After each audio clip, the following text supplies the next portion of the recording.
get into the. All right. Moment.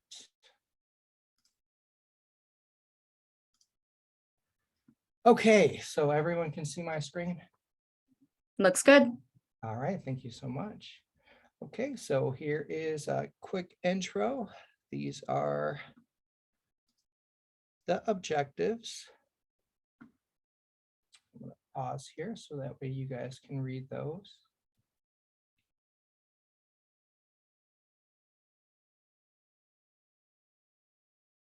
Okay.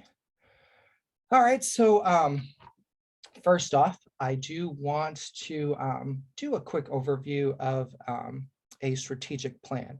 So at your college or your university or your institution, and I want to first off, kind of explore what type of simulation methodologies you guys are currently using, because that is a perfect solution to expand on the training that you guys will provide at your different institution, depending on, if you provide the training for nursing students, for medical students, for CNAs, for surge tech students, or whatever training you guys will provide. So if you have those objectives, that will be important to work with the technology that simulation has to offer, so that way it can work in harmony with your nursing program or whatever program you guys will have.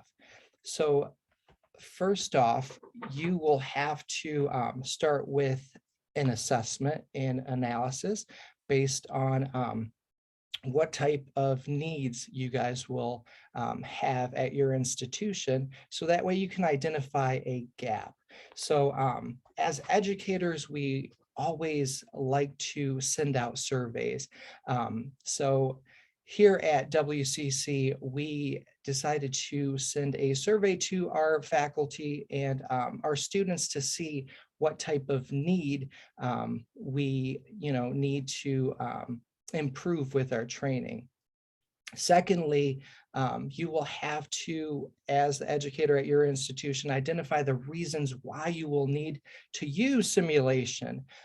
Is it to improve clinical reasoning?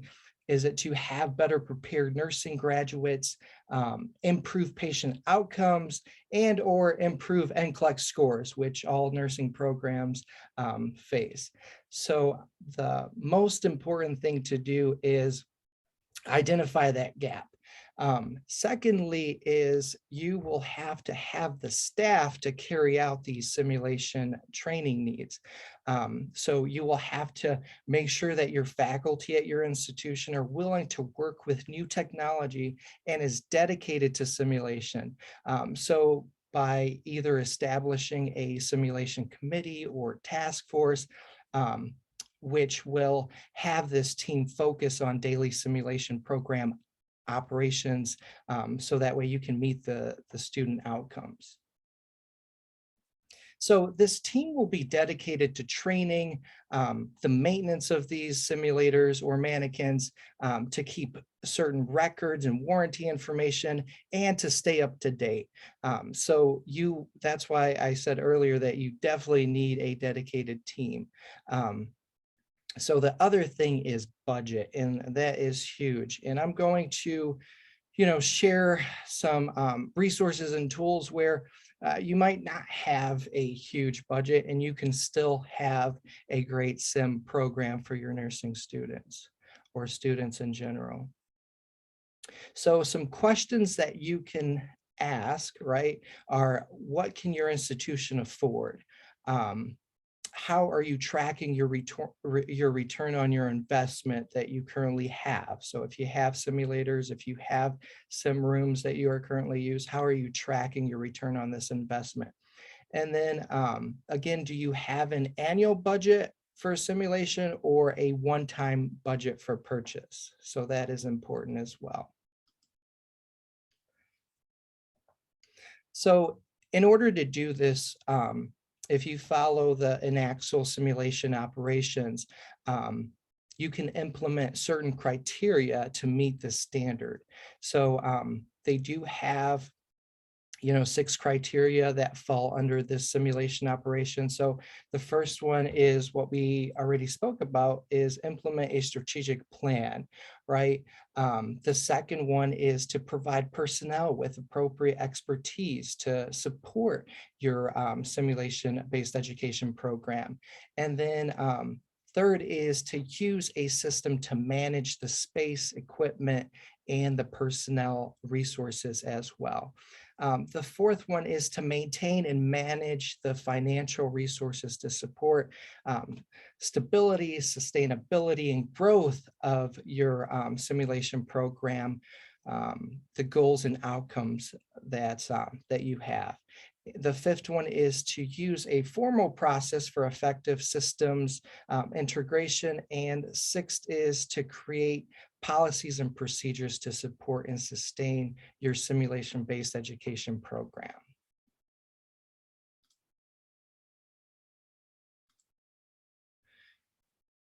All right, so here is an example when WCC, myself, and other faculty members decided to, write a strategic plan and prove justification for expanding our simulation center. So with that, we worked on a budget, we worked on a plan, and we added an additional 2,800 square footage to our nursing labs, and then also other rooms and simulators as well to expand on that. All right, so now I'm going to speak a little about different fidelities. So if you have a Simman 3G or a Victoria Gamard, those are considered high fidelity simulators. And I'm just going to pause here so that way you can read the definition for the fidelity type. And again, this definition is from SSIH here in the United States. So you can definitely download this dictionary as well if you choose to.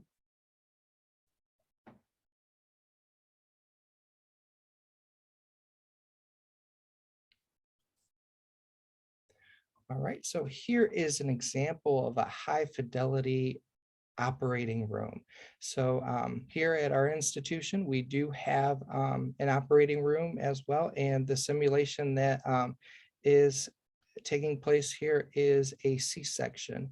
So we have a high fidelity environment here. So we got monitors going off, we got a baby warmer, we have everything that you will see in an OR room. So that is an example of a high fidelity room. So for our radiology department here, we also have a high fidelity simulator on a table right there. And this is another example of a high fidelity environment that we have here on our campus.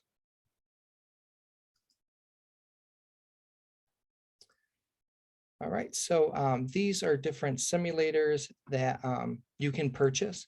So there's several vendors here that offer, a high fidelity simulator. So the company's Lyridol, then a different company is Gamard, and then we have CAE, and you can also purchase from third parties such as Pocket Nurse, depending on your cost.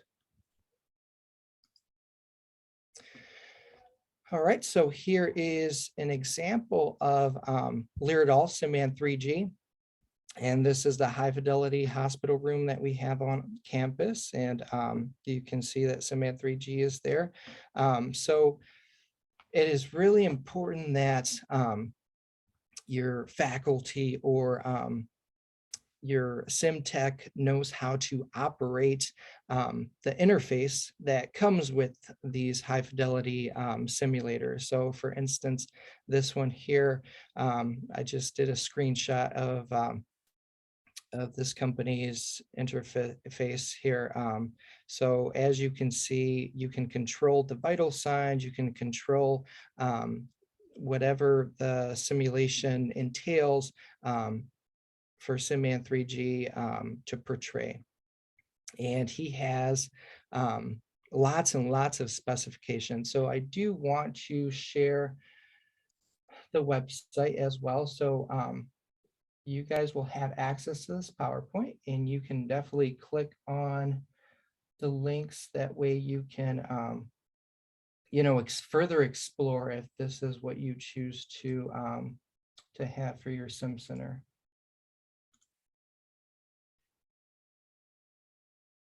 All right, so just going to share my screen again.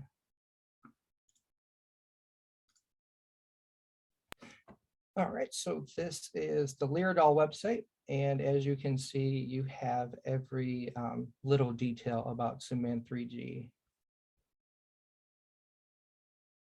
And all the way at the bottom, you can definitely see all of the specifications that that he comes with to see if your program can definitely use him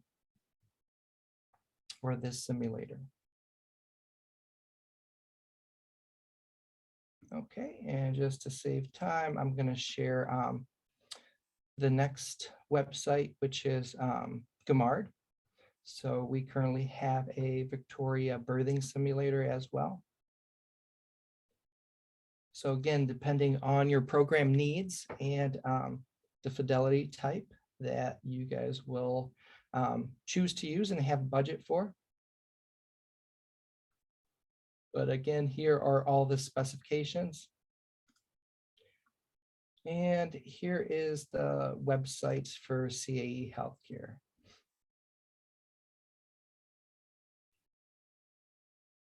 All right, so just to make sure, is my screen still sharing? You can see the different websites. Yeah, it's sharing. Sometimes it takes a second for the typeface to become legible for some reason on Zoom. Okay. So you guys are seeing the CAE Juno. Yep. All right, thank you. And then with CAE Healthcare, they also have a Luna, which is a neonate. And we also have this simulator on campus. So again, different specifications here as well. All right, let's share my screen back to this PowerPoint.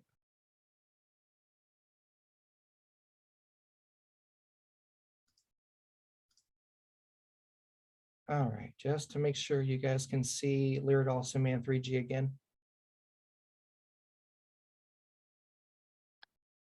We see your slides. Okay, great.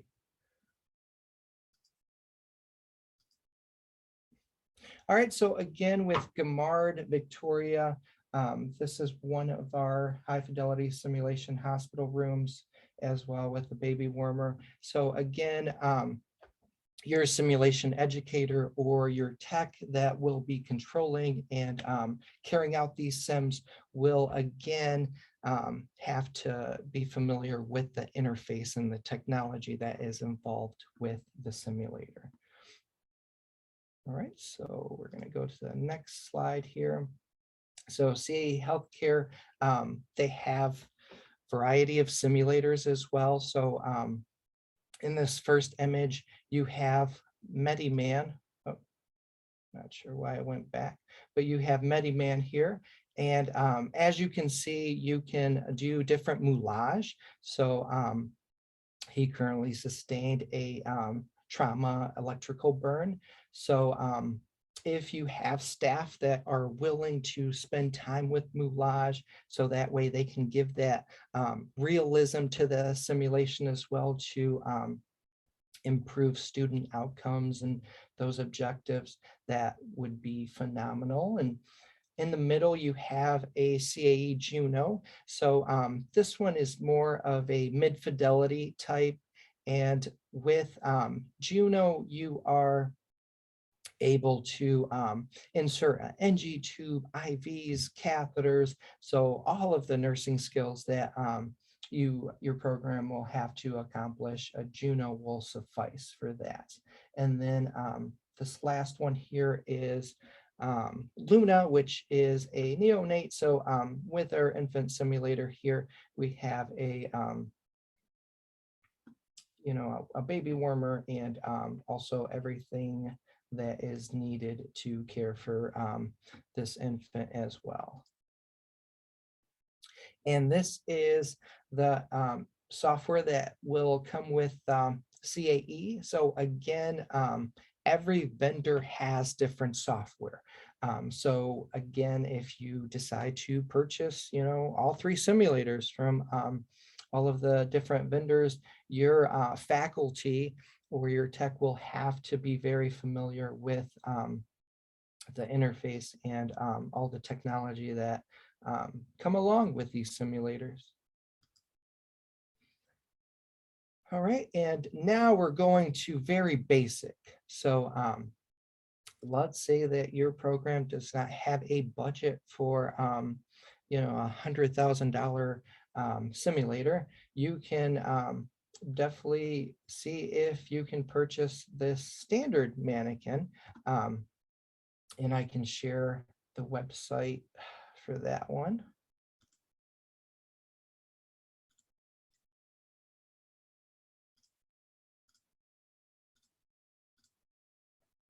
All right, so as you can see, it's just a standard Manikin. So this is no fidelity, right? So you can't hear a bowel sound, you cannot hear heart sounds. So it's just a standard Manikin. So you can do certain tasks. So it can be a task trainer. And this is everything that this Manikin can do. So these are all the specifications. All right, and the link is attached to the PowerPoint.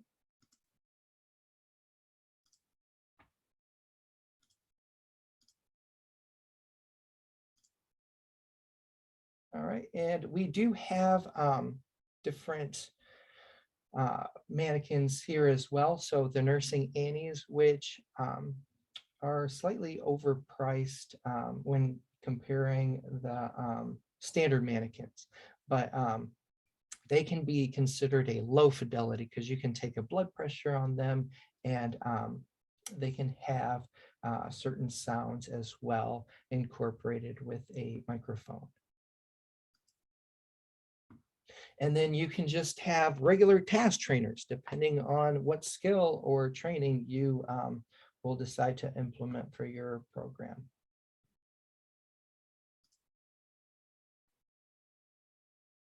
Okay, so this task trainer here, my lab staff actually, we made this. So it's just a foam piece there, and we did a wound, and in the back we have measurements as well. This little box there with different types of attachments. This one is actually from Lyridol, so we purchased a model as well for our nursing students to incorporate. I don't know why this is clicking, I'm sorry. So our next one here is standardized patients. So I know our next speaker will be talking about this in great detail, but I just wanted to do a little overview of this as well. So our center does use certain SPs. Actually, we use other students. And we have some pros and cons with the SP program as well. So depending if your institution cannot afford high fidelity simulators, you can actually start a standardized participant program as well. So you can have students practice on actors, right? So this is a website if you would like more information regarding SPs. And then again, it's really important that you have your actors or actresses dedicated to this SP program as well, because you do need to incorporate consistency. For instance, our program here will run 3 same days with SPs and the students. So we need someone that is dedicated for all of those 3 days. Then you will also need a confidentiality contract as well with your actors. And you can, I'm not sure why this is jumping all over, but you can also use, if you have the devices that come with those simulators, you can use their monitor and iPad. So the software that you saw on those previous slides, you can definitely incorporate it with SPs or those standard Manikins as well. So all you need is their monitor and an iPad, and you can definitely communicate through a standard Manikin, or you can portray the vitals on a monitor as well. But if you do not have the software that comes with those simulators, you can definitely download free resources. So as we're approaching the end here, I do want you guys to scan this QR code, and you can definitely see that it will bring a video for you.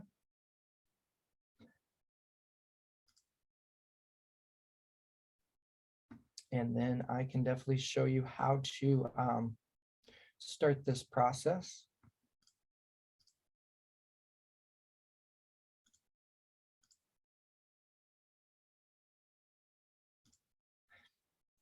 So with QR codes, typically you can, just copy paste the link to whatever video you want to show, and then you'll generate a QR code. And from there, you can, cut it out and paste it on your, apply it to your Manikins or your SPs as well. And then this MedSim Studio is free software that you can use at your program if you do not have the means to purchase everything that comes with those simulators as well. So I just wanted to share that, and I will be ending the presentation. So I know we kind of started a little late. So how am I doing on time, Jessica? You still have about 4 or 5 minutes for questions. Oh, great. Yeah. I just wanted to share this last thing. Sure. We never have enough time as educators to share everything, right? So this website here, as you can see, you can download this software to your PC. It's free. And if you click on FAQ, you can just read a little about this. So this wonderful individual created this software, and it is free for simulators, for educators that are interested in simulation around the world to use.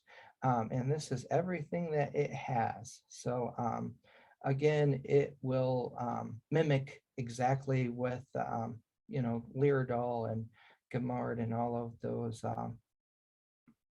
those vendors will mimic as well.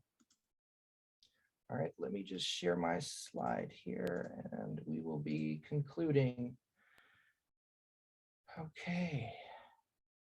So were you guys able to scan this on your iPhone? So with your iPhone, you would just, bring up the camera and place the camera over this QR code, and it will bring you to the link. So I have an example here on Simulant 3G where you can just cut and tape all of those little tags everywhere, depending on what you want your students to learn. So that can be a cheap and effective way as well. All right, and that is it. I'm sorry I kind of rushed through that, but time is our enemy. Any questions?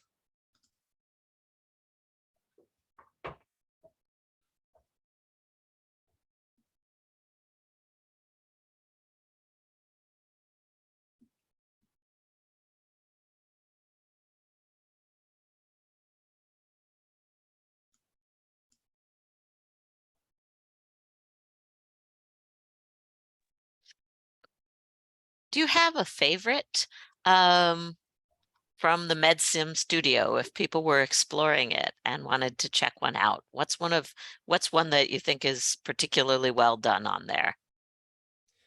It depends on what they want to explore and utilize. We currently did not use MedSim Studio. Because we have all three different softwares from the vendors. So that technology is enough for us. But again, if users cannot afford those simulators that come with all that software and technology, then they can use MedSim Studio. But I've read and heard about it, and it is highly recommended. Great, thank you. Yeah, no problem. All right. We have one more question. Go ahead. This is Miriam. I think one thing that I'm taking home with, because I was like, oh my goodness, when you started with those high fidelity, and I'm like, okay, does it mean that we cannot do, are we in the wrong, platform? But now when you showed that, because I mean, for us, even just getting the budget to replace BP machines, it's a struggle. So the free resources that you brought, you shared as, with, are very critical. That's where we can start. But I want to ask you a question to say, how do you motivate your management to give you the budget to get the high fidelity equipment, let me call it that, not just mannequins, because for us it's a struggle.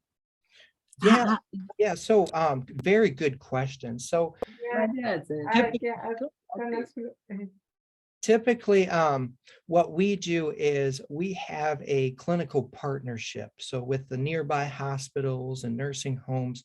So we have all of the stakeholders at an annual meeting, and they will, tell us what they want. So they will say, okay, your students are very strong in these three skills, and we're noticing that your students are not very strong in these other skills. So what that does is that gives me justification to write and to, talk to the admin team and administration and kind of, tell them, hey, we need to purchase this, we need to purchase that, we need to purchase that. So then we will budget on that.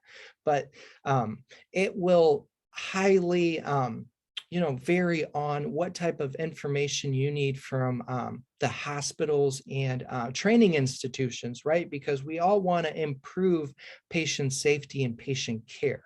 So if your program is lacking blood pressure machines, if your program is and your students are going to the hospital and they have no idea, how to read a blood pressure because they didn't have the equipment, that is very strong evidence and support that you can bring to your admin or your bosses and say, hey, we need to incorporate this in our budget. Another one is NCLEX pass rates, right? We all want our nursing students to pass the national exam here in the United States. So that's a big kicker that you can always use. We need to purchase this technology because it has evidence that shows and proves that students will have better patient outcomes if we buy this. So hopefully that answers your question. Great. And then we have just one more from the chat. It says, can you control SIM online? For example, with the teacher at home and controlling the SIM from home and sort of zooming into the lab? Absolutely. Absolutely. So we had to do that with COVID and with remote training.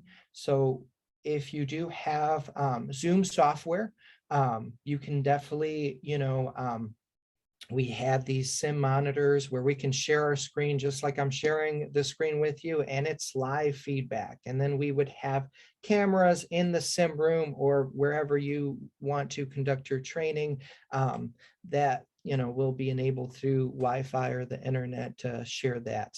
So yes, you can definitely do that.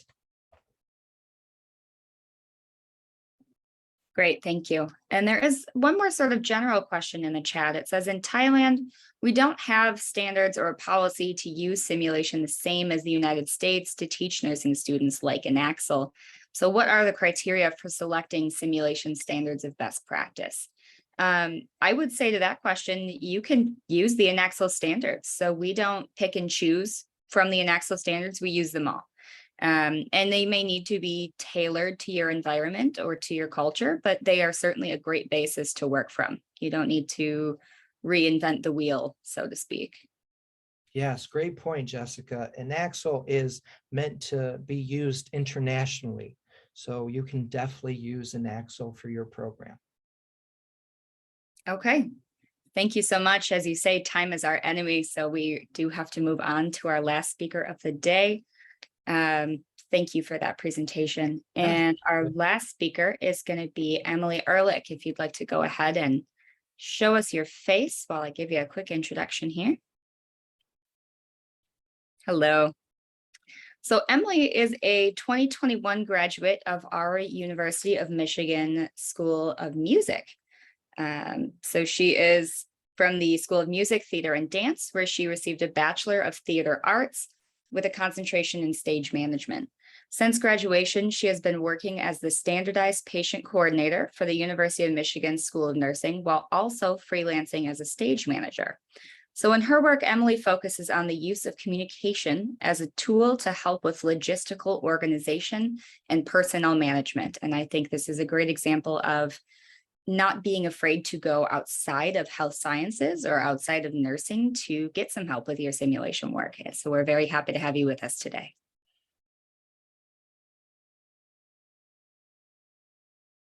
And you are muted. Hi, can everyone see my screen? We sure can. Great, I'm gonna put it into slideshow mode. Amazing. Yes, so the title of my presentation is Standardized Patient Coordination and Working with Performers. So first, meet the SP coordinator. Thank you for introducing me.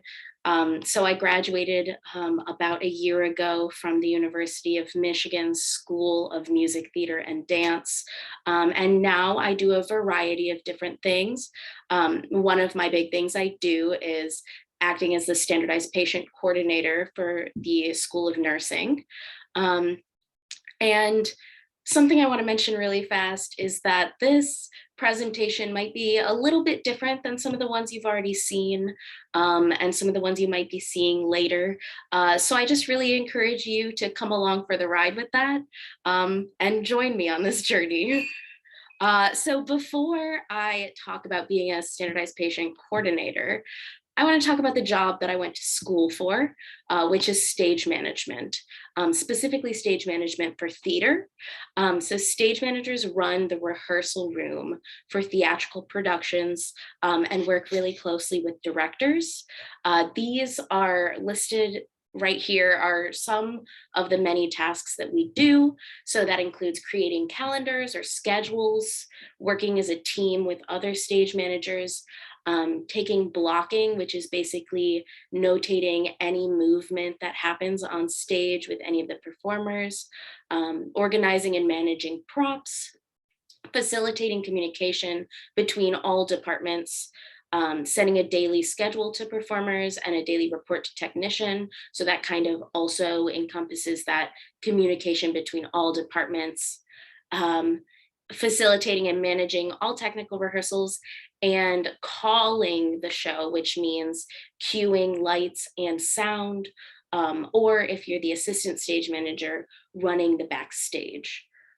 So stage manager versus SP coordinator, where's the overlap there? Mainly, I would say management of personnel, creating schedules and sign-in sheets. And obviously I bolded this, but communication, that is so important. And I think that's one of the biggest overlaps between my two jobs that I have, specifically frequent use of email to communicate. And then also just the need to be flexible and adaptable within my work, whether that is stage management or whether that is SP coordination. I'm working with a lot of different people, and I'm facilitating communication for a lot of different people. So other duties of an SP coordinator would be to train new standardized patients, acting as a point of contact for scheduling SP events, emailing standardized patients with upcoming opportunities to sign up for. And then also sometimes I do aid faculty in case development. And then I also will act as a sim runner during in-person simulations, which is kind of a term that I came up with to kind of fit what we needed for our program. But I'll touch on that a little bit later. So training. So for our SP training that we do, usually it's me and Deb Lee, and we do a 3-hour session where we teach SPs how to present symptoms. Whoop. Go back, great. Basically, we teach about what an SP is and how to present symptoms in a way that will convey the issue. So these are just the things that we go through. So we do an intro where we introduce ourselves and everyone else introduces themselves. Basics of being an SP, which Deb does a presentation on. And then we also do theater exercises.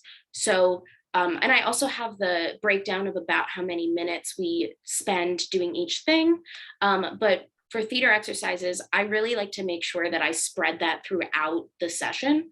So it really breaks up the sitting down and watching a presentation versus standing up on your feet and doing stuff and really immersing yourself within it.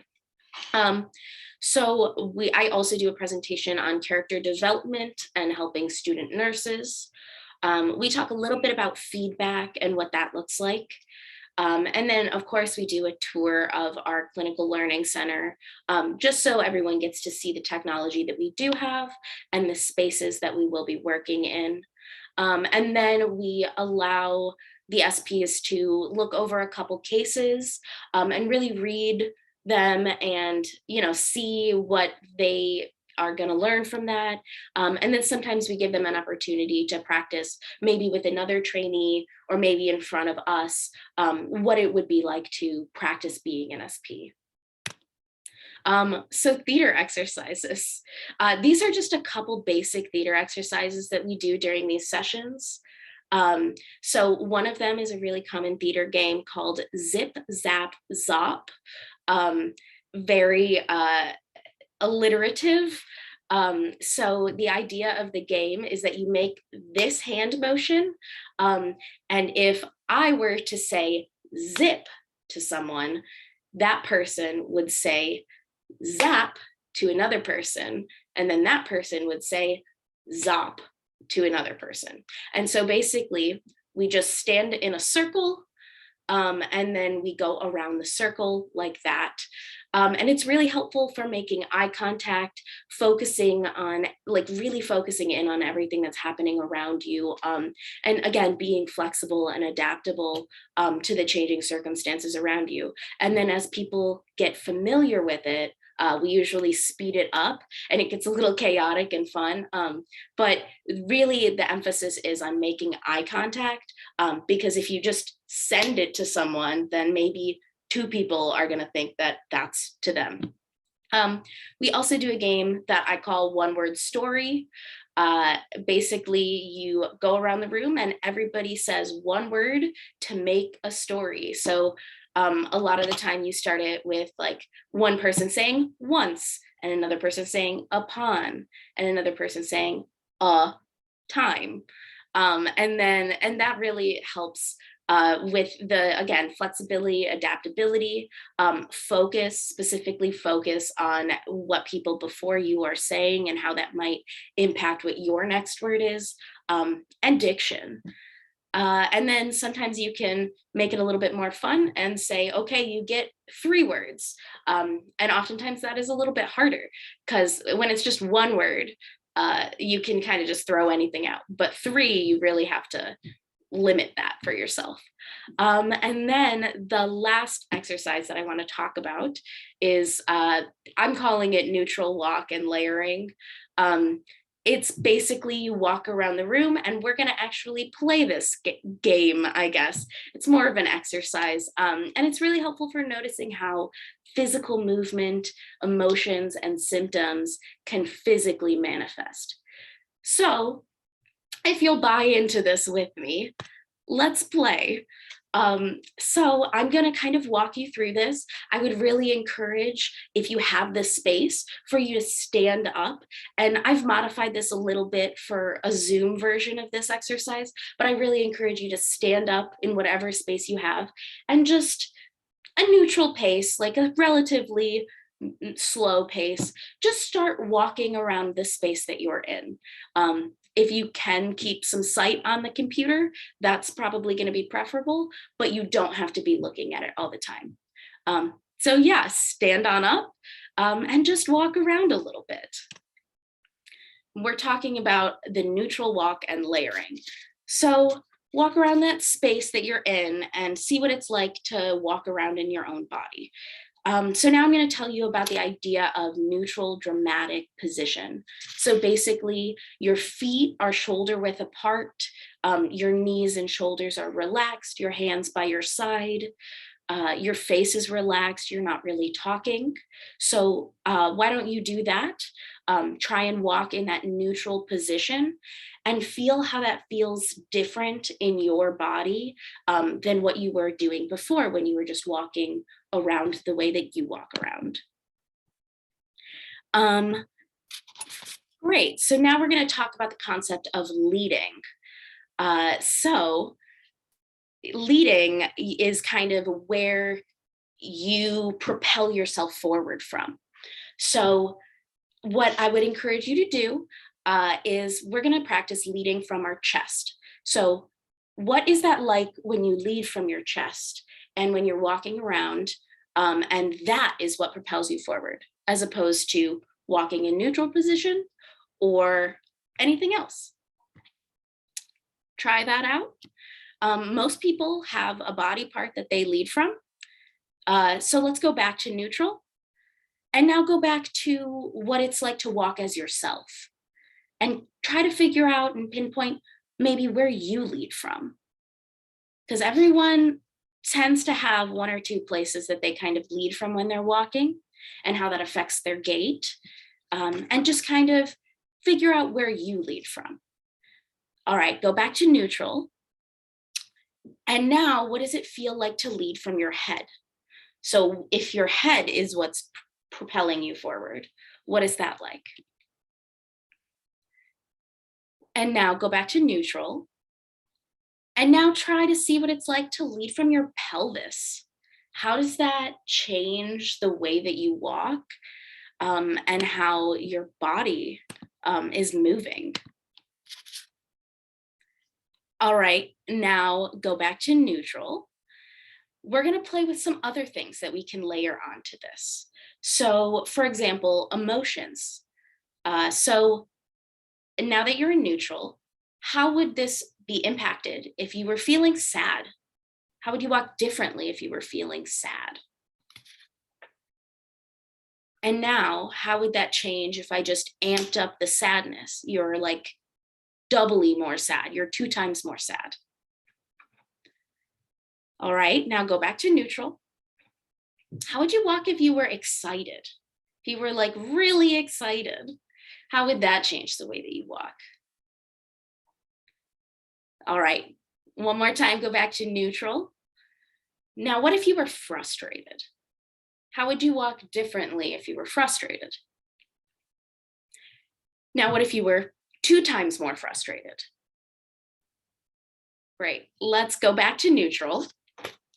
And now we're going to get into more of the medical portion of this exercise. So keep walking around in neutral, and we're going to layer on some symptoms. So for example, how would you walk differently if you had a stomach ache?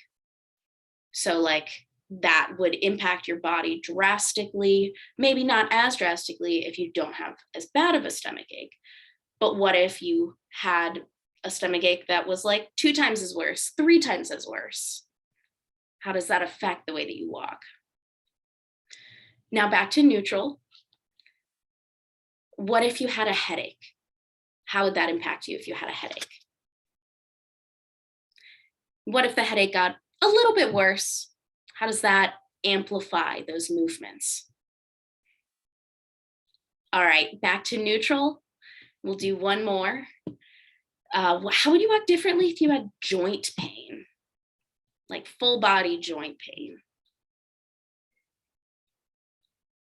Great, go back to neutral. And that is it for this exercise. You can relax and sit back down. I'm not going to make you stand up again. Thank you for buying into that and playing with me for that. But you know, while you're processing that exercise and thinking about it, think about how the way you walk was affected by each prompt. So how did your body change based on each thing? And how did that, was that affected when we talk about where you're leading from versus emotions versus symptoms? Basically, this is the base level of how to change your physicality based on your character. And the idea of walking in neutral dramatic position is something that is a very common exercise for performers and actors. All right, so now we're going to go on to character development. So character profile, this is a sheet that I give to our SP trainees, usually before we do that exercise that we just did, but I wanted to throw that in early. But character profile, basically these are all little questions that kind of prompt your thinking about your character. So this isn't like a worksheet that anyone has to complete, but it's things to think about when you are forming your character. So for example, for background, what is the base? So basically this is once you've gotten your case for the simulation and you're trying to figure out how to form your character, maybe how they would move, how they think, how they act. So background things. How old are they? Where were they raised, or where do they live? Do they have a religious affiliation? A level or type of education, occupation, income, and then also think about physical traits. So based on the case that you're looking at, usual level of grooming, like are they disheveled or are they tidy and put together? What is their overall quality of health, quality of their walk? That kind of taps into the exercise that we just did. But is it confident or powerful? Is it more of like a lazy stroll?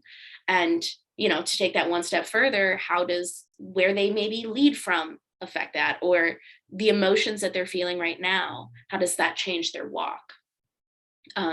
Because the walk is really, again, the basis of that physicality. And then speech and communication, the way that people talk, speech style, and psychology. Do they assume higher status than people, lower status? Do they wear their heart on their sleeve or keep it to themselves? And specifically, what does the character want in a given circumstance? Usually that's going to be to like either be heard or get information from the nursing student. Another thing that we look at is this acting exercise. This was an assignment when we initially piloted our program as a course, but if you look down here, you can see this arrow that I marked, just bump down to the bottom. The instructions basically are to go to a public setting by yourself where you can sit unnoticed and observe someone who is different from yourself, without knowing them for at least 5 minutes or more. And then the idea is that you observe the way that those people act and the way that those people function. And then you replicate that movement and that action. So the idea is you observe those people, and then you would come back in class or in front of people and really exemplify and show that movement that you watched and observed. And that shows kind of how you can take on a persona that is different from your own self. So remaining standardized while helping student nurses. Something to note is that this particular slide is something I copied and pasted pretty much directly from the presentation that I give when I'm training standardized patients. So this is basically the exact information that I give them. So the character opening interactions should be neutral and the same for each student. Standardized patients should present a consistent level of barriers for all students. Differences within the interaction itself should be the result of the student, not the standardized patient.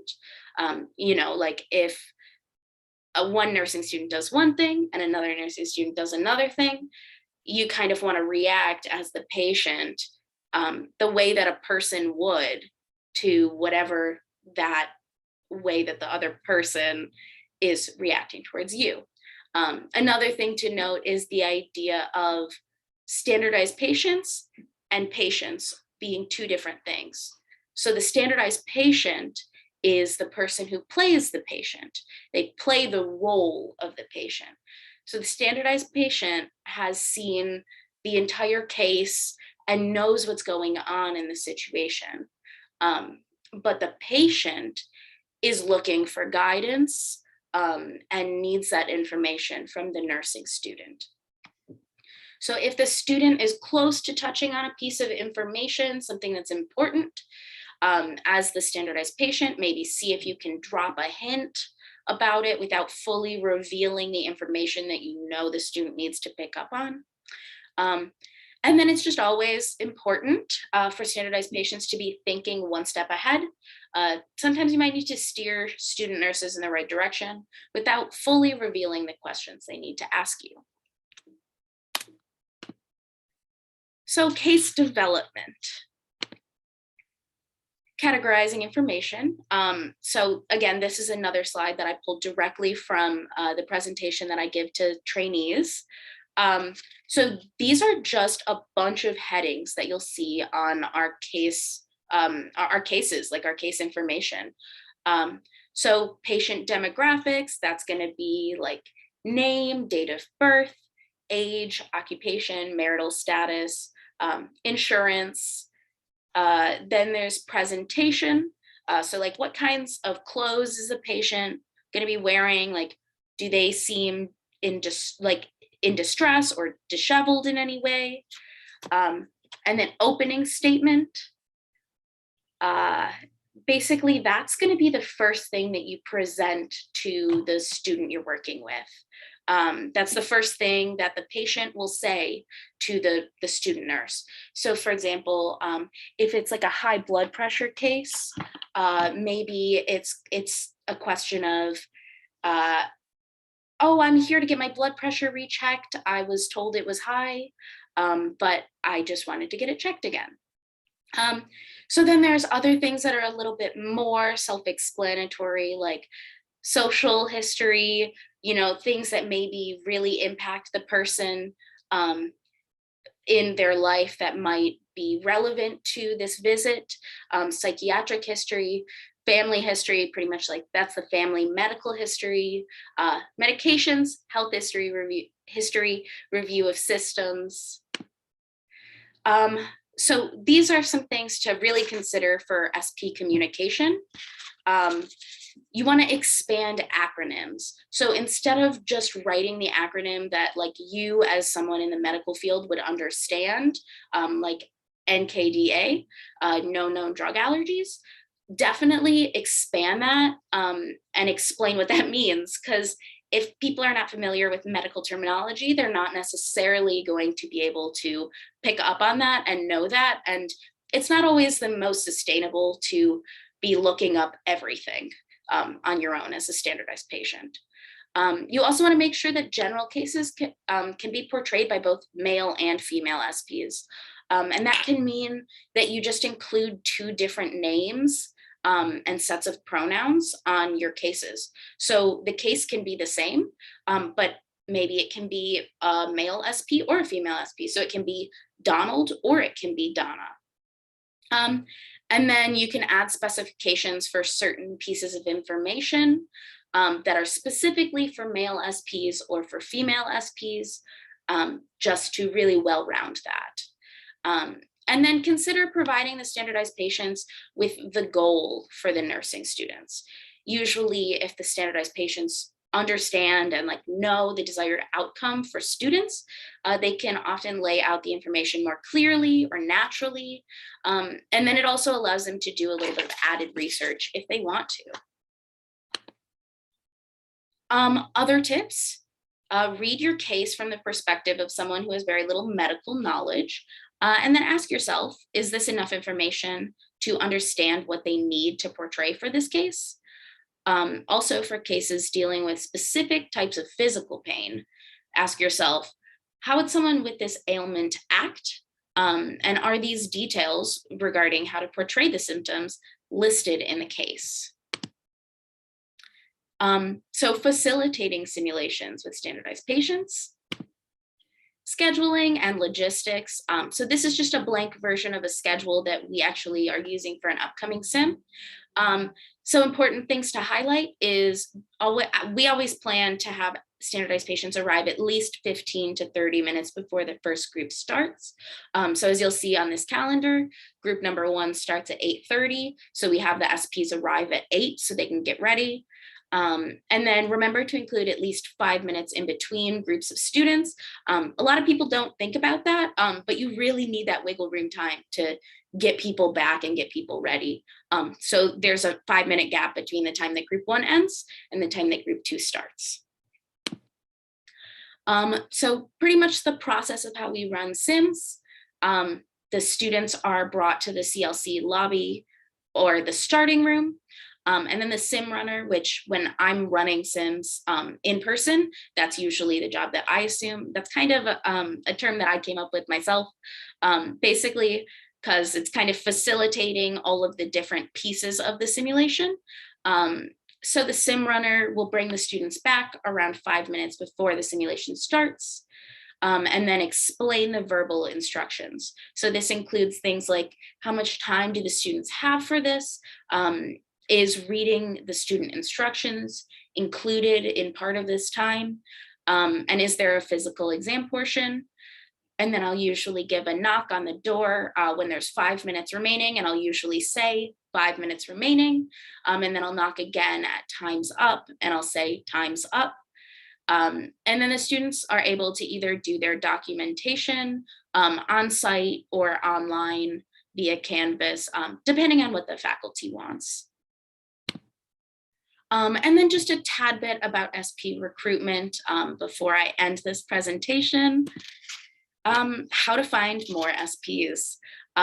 Basically, this is just a quick little overview of what we've done through the School of Nursing at U of M. We started with faculty and we had an SP who had a background in psych and social work, and the idea is to branch out to other available faculty when possible, staff that we had in the CLC. But in winter of 2020, we ran a course called Healthcare Theater, and that kind of brought in some theater students and some theater faculty to kind of teach, but also the theater students to learn. And that's kind of how I got my start in this world. And participation in simulations as an SP was required as part of this course. So then I started to reach out to theater school email lists, and I would just put information about being a standardized patient, and I would put training dates, and I would do Google surveys doodle polls to try and find times and to try and gather that information, gather contact information. And we have a pretty good SP pool going now. But what's next for us? Community outreach. We're looking to expand our demographics, age, race, etc. We just want to get more people. We want to get the community involved, and we love the students that we have who are our SPs, but we want more people, and we want, sometimes students have final exams, and sometimes we have sims around final exams. And so because of that, we want to find some more people who will maybe have more availability during those times that the students are more busy. And then how can you find more SPs? I know that everyone here is in a different situation, but I'd encourage you to start with faculty or alumni. I'd also encourage you to reach out to a theater school if you have one nearby, or in affiliation kind of with the school that you're working for. Personally, my knowledge of actors, they're always looking for work when they're not working on a show, or they're just looking for supplementary income along with their theater work. And so if you aren't at a place to compensate, this can also be great experience for aspiring actors or performers to try a different kind of acting, because this is very different than acting that most performers are used to. But I think it's a great learning curve for them. And then just reach out to local performers. Again, this is going to differ based on where you are and what kinds of performers you're talking to. But most types of performers will be interested in this kind of theater adjacent work and theater adjacent ways to supplement their income. Questions? That's it. That is my presentation.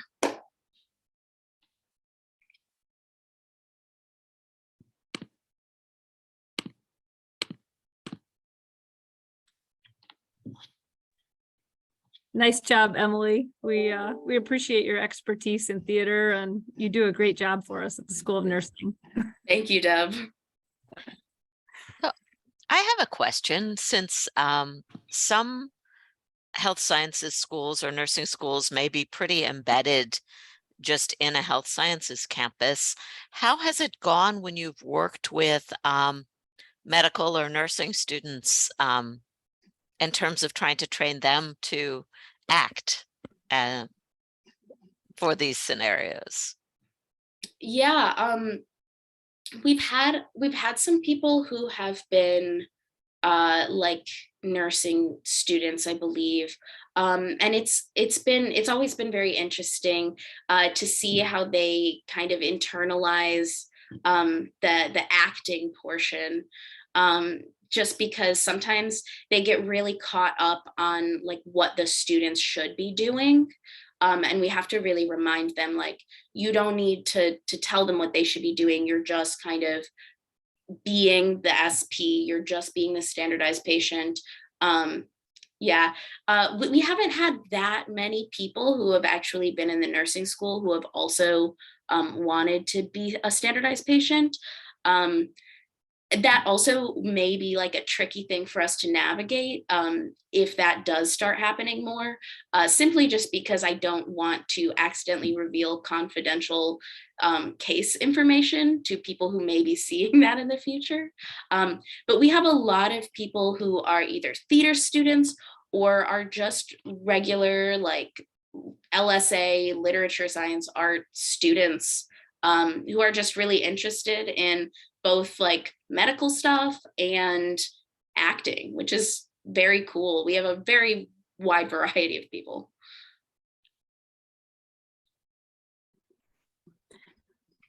I would say some of our retired nurses also are very good. You know, they Totally. want to give back. They want to teach the students coming up, and so they've been very helpful. Absolutely. Okay, thank you so much, Emily, for that presentation. That is our last speaker for today. So I think we combined those last two presentations to tell you, as one of our participants brought up, that maybe you have the budget to get those mannequins. Maybe you don't have the budget to get those mannequins. Maybe it would be easier to get a standardized patient or an actor to come and help you.